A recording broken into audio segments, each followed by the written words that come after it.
Imagine a fortified stronghold buried 60 meters deep beneath, a mountain of granite as hard as steel, surrounded by layers of dense reinforced concrete, is almost impossible to penetrate. That is how Iran protects the most critical secrets of its nuclear and missile programs. But the shocking events that have just unfolded have forced the entire world to ask a major question. Has the United States just demonstrated that the era of Iran's supposedly impenetrable underground bunkers is officially over? Welcome back to New Era, a place where we don't just report the news, we analyze deeply to understand the why behind the major shifts on the global chessboard. From Operation Midnight Hammer in June 2025, when 7 B-2 Spirit stealth bombers dropped a total of 14 GBU-57 massive Ordnance Penetrator bombs on the nuclear facilities at Fordow, Natanz, and Isfahan, to Epic Fury, the explosive escalation that erupted from late February to early March 2026, the US. While military has deployed the most powerful non-nuclear weapons on Earth to deliver direct and devastating strikes against Iran's hardened underground network, before we dive deeper into how the United States managed to break what once seemed like an impenetrable shield using advanced technology and superior tactical planning, tell me in the comments, do you think underground bunkers buried dozens of meters deep can truly be impossible to destroy? Now, let's explore in detail what actually happened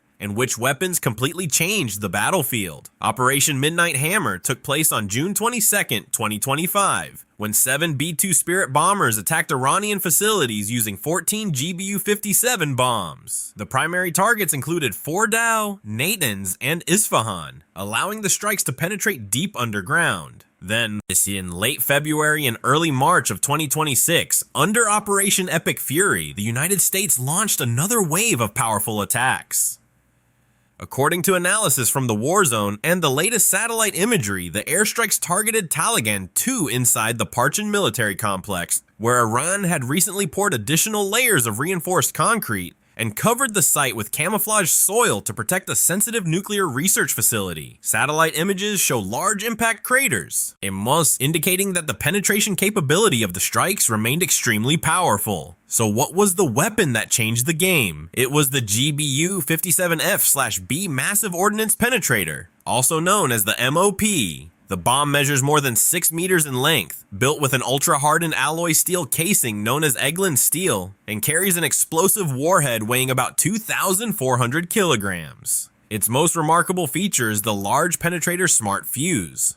This system can count the number of underground layers the bomb penetrates, detect changes in material density, such as soil, reinforced concrete, or air cavities, and then detonate at precisely the right moment to maximize destruction inside the target. It is capable not only of piercing dozens of meters of reinforced concrete, but also of adjusting the detonation timing to destroy specific underground chambers with precision. And the advanced tactic that the United States employed, that tactic is known as double tap, striking the same target twice in rapid succession. Instead of dropping a single bomb, the strikes are aimed at the exact same GPS coordinates. The first bomb punches a deep hole, breaking through layers of reinforced concrete and rock. The second bomb then plunges directly into that opening, penetrating even deeper to reach the final defensive layer. Analysis from strategic sources suggests that this technique allows the strike to reach depths that a single bomb could not penetrate alone, making it particularly effective against Iran's underground missile cities. These strikes were not only meant to destroy physical infrastructure, they also delivered a clear message. No underground bunker is truly safe from advanced American technology.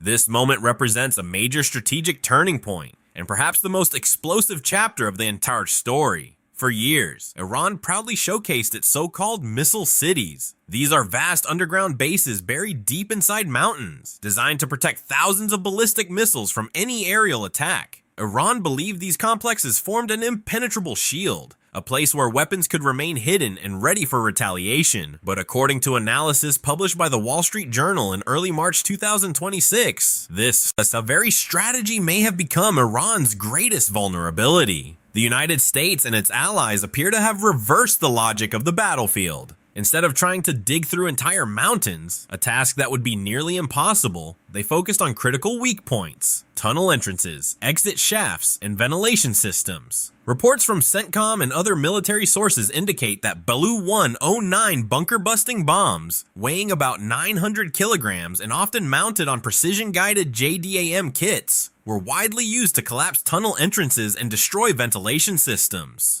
Once the entrances are buried under concrete debris and rock fragments, and the airflow is cut off, the forces stationed inside can lose combat capability and become trapped underground. The numbers reported by the Jerusalem Post on March 10th, 2026 are striking. Iran's ballistic missile launches reportedly dropped by 92%, from a peak of 480 launches on February 28 to only 40 launches by March 9th. Hundreds of missile launchers and missiles were either buried underground or destroyed as they attempted to move out of their tunnels. So what do you think? Is this a major strategic success for the United States, or simply a temporary effect of an intense air campaign? And what was the real cost? The airstrikes may have only delayed Iran's nuclear program by 1 to 3 months, or even several years, according to some later assessments by the IAEA and US intelligence, rather than ending it permanently.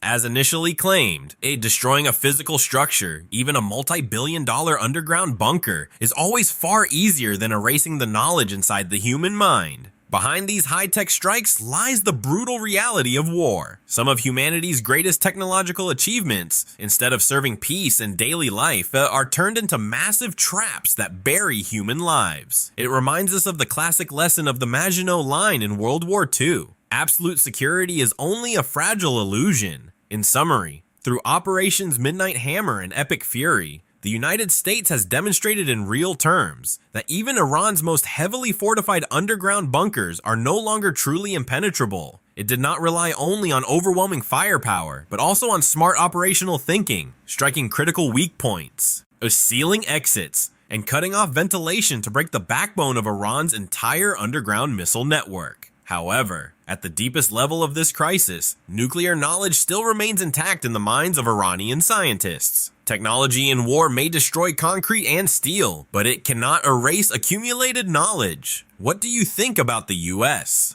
Tactic of collapsing tunnel entrances and ventilation systems? Has the era of underground bunkers truly come to an end, or will countries continue digging deeper and searching for ways to counter the next generation of bunker-penetrating weapons? Leave your deep analysis in the comments below. I'll be reading and discussing it with everyone. If this analysis helped you understand the situation more clearly, hit like and share it with your friends. Don't let misinformation mislead people. Subscribe and turn on the bell to stay updated hour by hour on this conflict. The situation is changing by the minute. Thank you for staying with New Era. We will continue to bring you the latest strategic developments shaping the world right now.